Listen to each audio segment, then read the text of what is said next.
The Dallas Cowboys are a marvel of consistency. For 10 of the past 11 years, they've made the playoffs, and 3 times their season ended in the Super Bowl. Each year, a transfusion of new players and new strategies makes their blood boil for yet another championship hunt. And like all hunters, Tom Landry relishes the chase more than the capture. Well, I don't think I would enjoy my profession if I knew I was always a winner.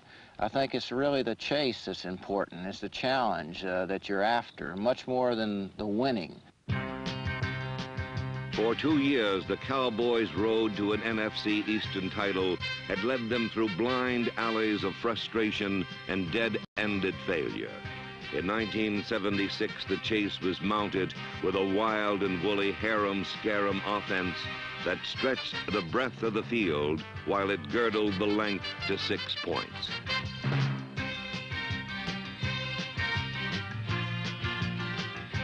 Dallas could stand toe-to-toe and slug it out, but it was their now you see them, now you don't, float like a butterfly, sting like a bee attack that was their signature.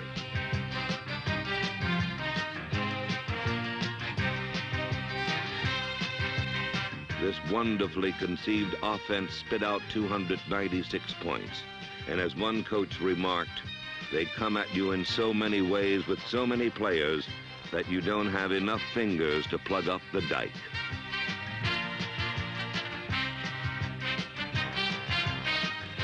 If Dallas had as many good players as they have good plays, they would suit up 400 people. And at times they seem to have more players on the field than the rules allow, as their human wave assaults generated a flood tide of easy touchdowns.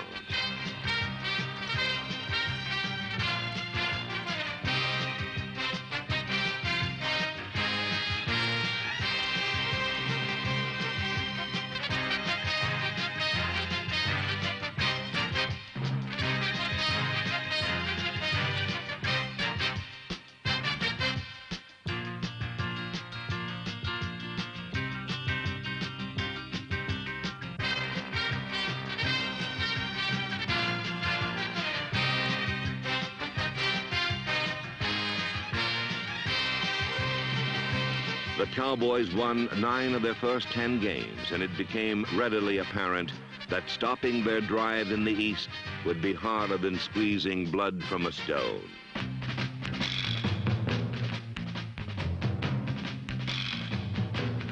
The reality was such that Tom Landry's team of marathon men lapped a field of weary foot soldiers slogging on cement legs. Dallas just had more ways to score 6 points than teams had methods to stop them.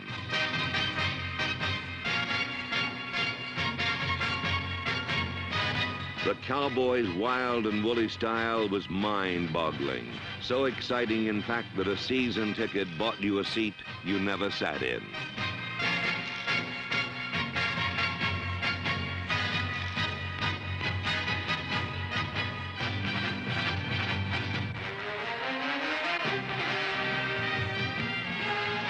The Cowboys captured the East with an 11-3 record, and the future appeared bright indeed. Their first roadblock to Super Bowl 11 was the Rams, a team Dallas had defeated 3 straight times and outscored by more than 2-1. But on December 19th, the hex ended. Los Angeles held on to victory in the final seconds to defeat Dallas 14-12. After so many victories, one loss made a glorious season seem sad and empty.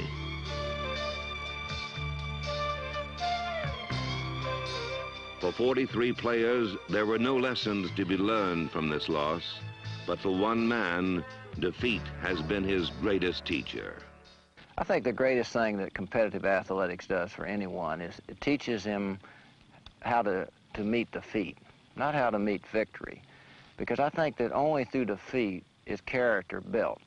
And I think this is the greatest thing that competitive sports do for any youngster or any man. And as I've gone through the game of football through the years, I've been able to cope with the defeats and learn how to overcome them, to endure to the point that you can come back the next time and compete harder. Two areas where Dallas showed marked improvement were defense and special teams. The defense surrendered just 194 points, and the special teams proved daring and imaginative. Imagination was a friend Herrera, the NFL's most accurate place kicker, punting and nailing down the coffin corner. Against the Cardinals, daring was a fourth down pass from their own 15 by punter Danny White that vaulted the Cowboys out of trouble and into the playoffs.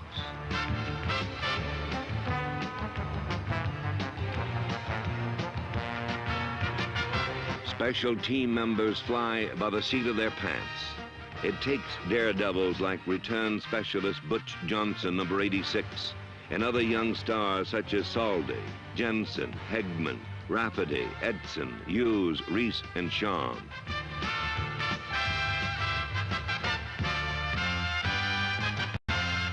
Dallas special teams excelled in one area, blocking punts. Men like Thomas Henderson, number 56, and number 1 draft choice Aaron Kyle, number 25, helped Dallas block 7 punts, the most in pro football. It takes special men with a special knack to surrender their bodies and take the ball off a punter's foot.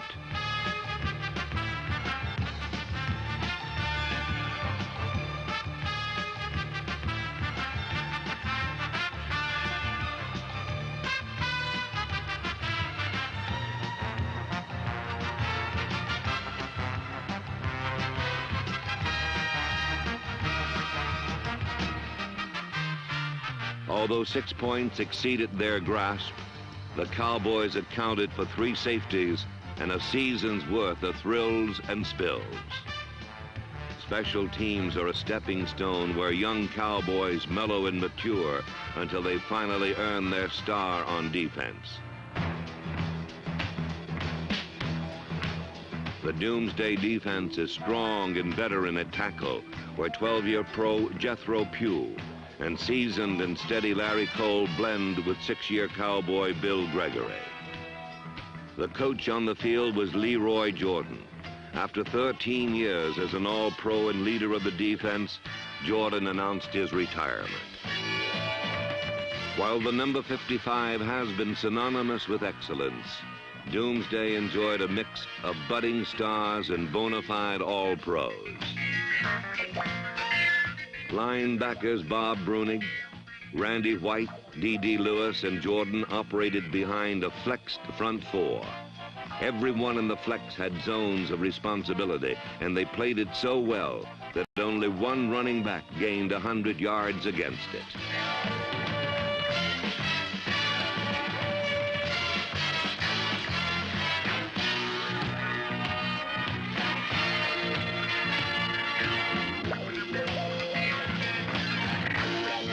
The difference between other defenses and Doomsday is the difference between bubblegum and jawbreakers. They sacked quarterbacks 44 times and led them on a rocky road to national embarrassment.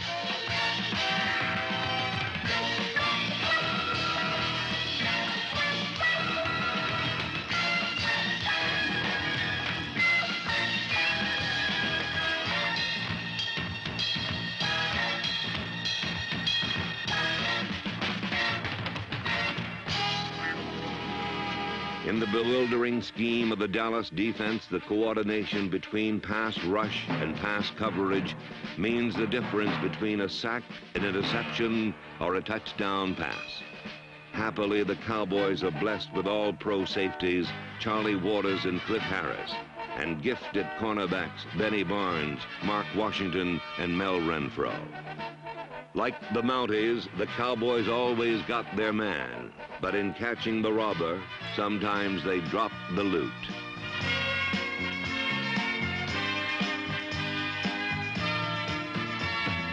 Mistakes were remedied by running through a receiver's numbers or being at the spot when the ball arrives.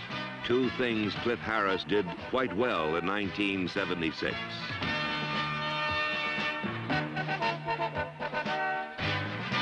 quarterback has to be Sherlock Holmes to solve the mysteries of a secondary that leaves a trail of false leads, smudged clues, and a baffling maze of coverages.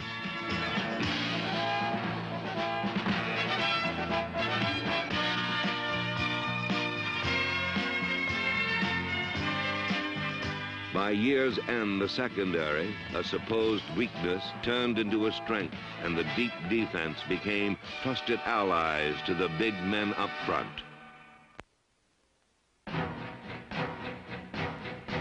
In football, it's what's up front that counts. There's no one more valued in sport than the good big man.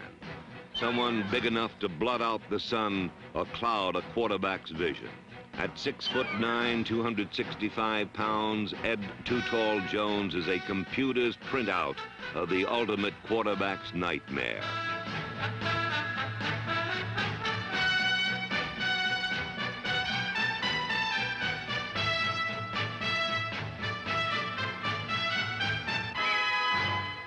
With each game, more quarterbacks wear Too Tall Jones as part of their uniforms. But while number 72 still grows into an all-pro, number 79 is already one. Harvey Martin has led Dallas in sacks every year he's been a Cowboy. And this season he tacked on 15 more for a career total of 44. His trademark is the outside rush. The Martin equation reads, speed plus head slap equals 250 pounds of squeeze.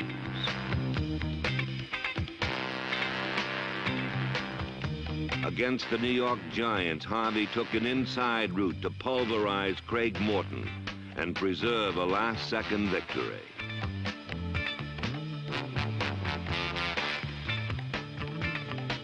To protect a quarterback from Martin, tackles need shackles and ankle bracelets because a firm hold is no guarantee. Number 79 is a tide that keeps rolling in.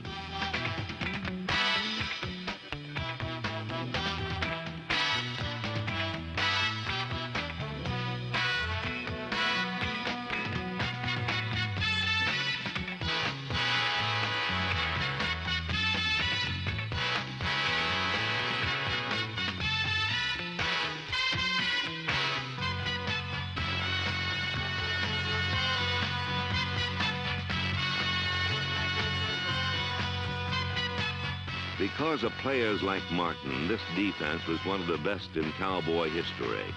It was big, fast, and strong down the stretch. A horse you could ride all the way to the Super Bowl.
One would assume that after 17 years of continuous service, Tom Landry's philosophies would ossify like dinosaur bones. Instead, the dean of NFL head coaches remains the most creative strategist in the game. It looks like confusion to anybody who doesn't know much about the game, because it looks like it's just 11 men attacking each other at one time. But as you learn the game, it becomes very scientific, especially in professional football. It becomes very intriguing and exciting. Landry's offense is a symphony of many movements, with varied soloists playing in team harmony. His ambitious concepts make the Cowboys not only the most entertaining, but the hardest team to prepare for in the game.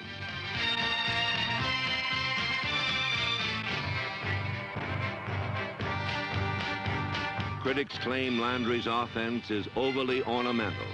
Camouflaged in this flurry of feints and jabs is a heavyweight right hand under the heart, delivered by running back Scott Laidlaw, Preston Pearson, Doug Dennison, and Robert Newhouse.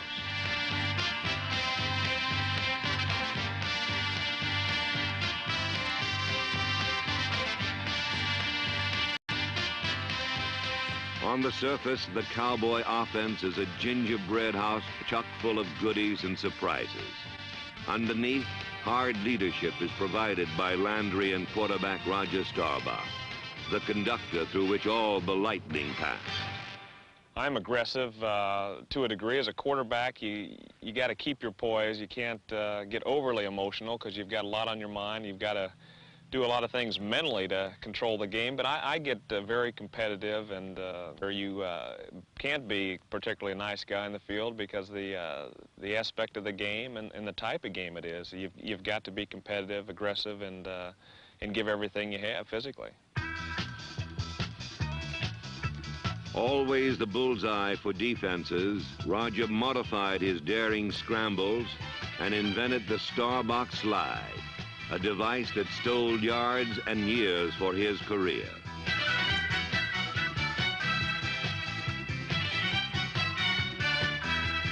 This watered-down approach did not drain his natural instincts. Above all, number 12 is a fierce and feared competitor, and his drive and dive for victory eventually proved a stumbling block to Cowboys' hopes for the Super Bowl.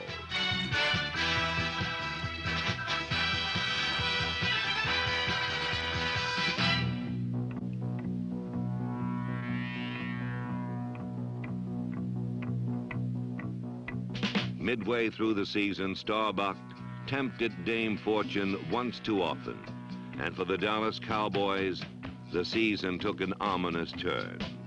The diagnosis was a fractured fifth metacarpal on his throwing hand. Swaddled in bandages, Roger played on, but not near as effectively. Through 7 weeks, his 70% completion average and a volley of touchdowns with few interceptions gave him the highest quarterback efficiency rating in history. Staubach was willing, but not as able.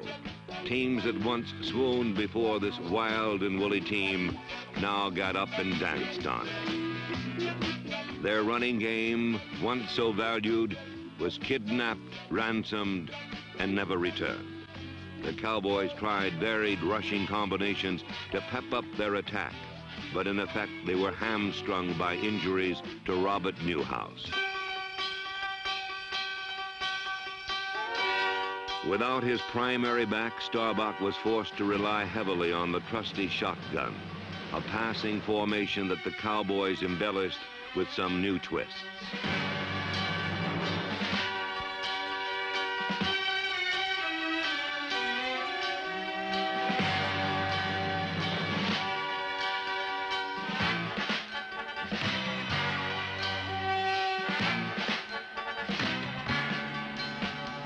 Surprise runs by a back like Charles Young adds to the shotgun's firepower, but its true worth lies in its ability to shoot 5 potential receivers quickly and cleanly into the passing lanes.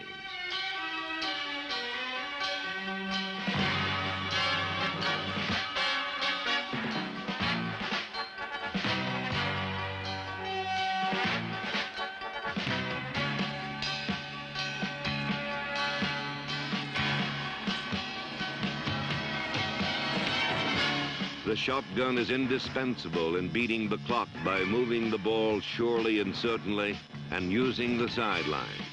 It can also spray out long-range touchdowns with a pull of its trigger.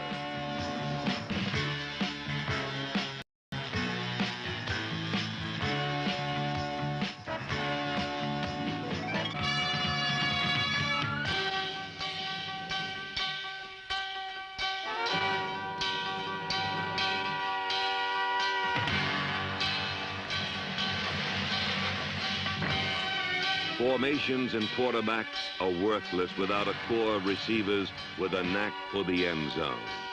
Pro bowler Billy Joe Dupree caught more passes than any tight end in the NFC, and swift Golden Richards averaged over 21 yards a catch.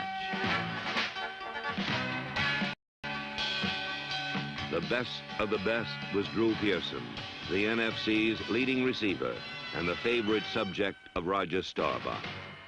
Drew Pearson and I, of course, have we've had a very good rapport together. It started in that off season. We just worked out when he was a free agent, and we've got a lot of confidence in each other. And that's the big thing for a receiver and a quarterback, believing in each other. When you do that, you know, you go to each other in a clutch. And Drew has been our clutch receiver, and I go to him when we're in trouble, when we're not in trouble. And I just believe he's going to make the play, and he believes I'm going to try to get him the ball some way, and he's going to do everything he can to make the play for me. And it's a rapport, it's a confidence in each other, and it starts in the huddle when we break the huddle, and we go from there. Number 88 is the dance master. With every step, every cut, he reads and reacts to coverage. Pearson runs stopwatch perfect sideline patterns and is utterly without fear over the middle.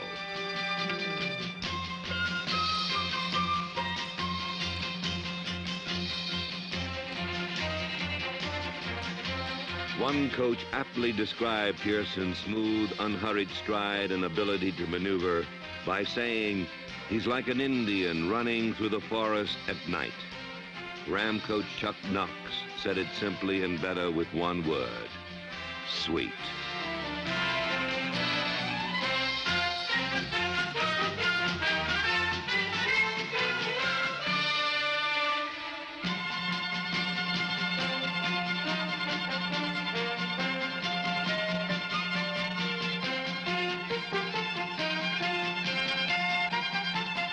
It's just hard to put your hand on exactly why he makes the big plays, but he does. And there's certain athletes that do it, and Drew Pearson's one of them. Webster's Collegiate Dictionary defines clutch as, number 1, hands in the act of seizing, grasping, or holding. Of Drew Pearson's 58 receptions, few came very easy. Number 2, clutch, a tight or crucial situation. Pearson scored 8 touchdowns, most in desperate situations. 7 of them came receiving, the other by doing what came naturally. Number 3, clutch, a receiver named Drew Pearson.